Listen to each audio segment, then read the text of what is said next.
Hey everybody, Dr. Badayan here, and if you're traveling this weekend and you have low back pain, do not travel without hearing these 5 simple tips to keep you traveling safely and healthy on your vacation, right? So let's talk about a couple of different things that you can do. Number one is this, is realize that 80% of the population suffers from back pain at one point or time or another.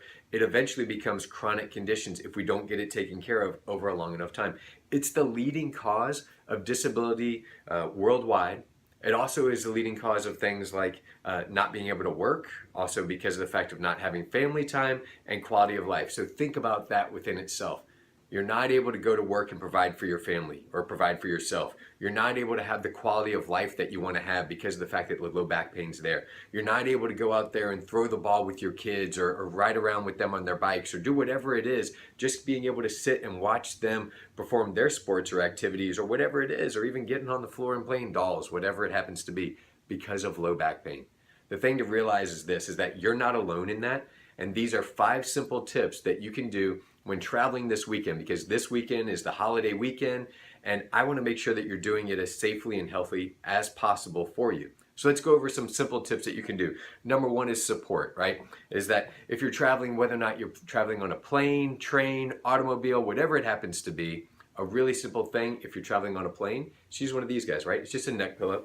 Put it around your neck, and that way, if you've got neck pain, it'll help support what's happening there in the neck and upper back too. So when you're sleeping or you fall asleep, whatever it happens to be, you can use this guy.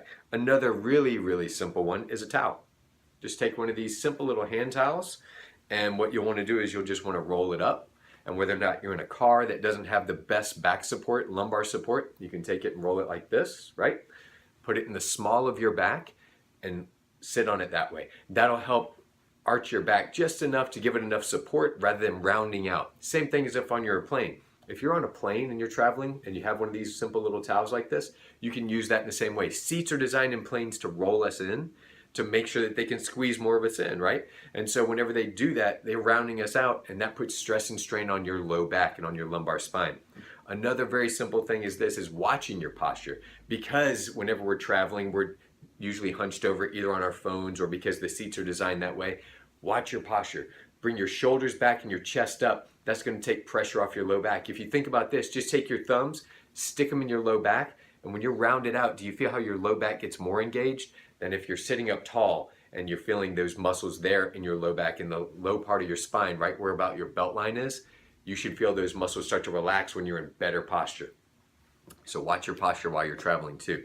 Another really simple one is this, is ice, right? Use ice packs.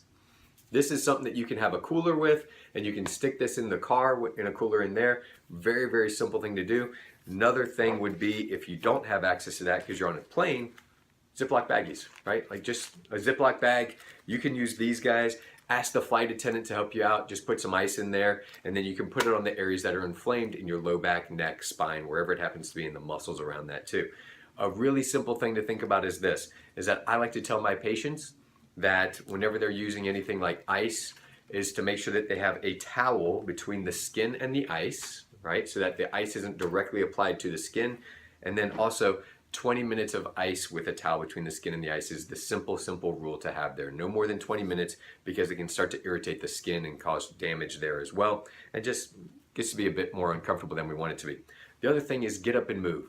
So if you're traveling in a car, make more frequent stops. Make sure that you take a moment to stop and stretch. When you stretch, you want to try to stretch those hamstrings. A great way to do that is to bend forward and stretch those hamstrings out, as long as that's healthy enough for your low back and spine. The other thing is this, is that whenever you're doing that, lead with your chest, not with your chin, okay?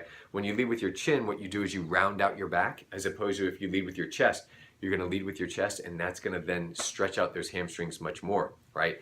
So the other thing to think about is this, is that lifting, right? A big thing that we see is that whenever people are lifting items, that I tell them, I say, well, let me see how you lift that. And whenever they go to lift, they say, I know I'm supposed to lift with my legs. And so they squat down and then they bend forward. And when they bend forward, they put all the strain on their low back. Instead, what I want you to do is, whether or not you're lifting bags, babies, or barbells, right? Bags, babies, barbells. Always pull it close to you and then lift up. So squat down all the way, pull whatever it is close, and then lift straight up with it, right? So we've got these bags, and those guys, whether or not we're putting them in the back of the car or we're putting them up over the the area where the plane is. You know what I'm talking about. You stick them up there in the above head area, the overhead spot. Those areas can really put a lot of strain on your low back. So make sure that you're following these tips, right?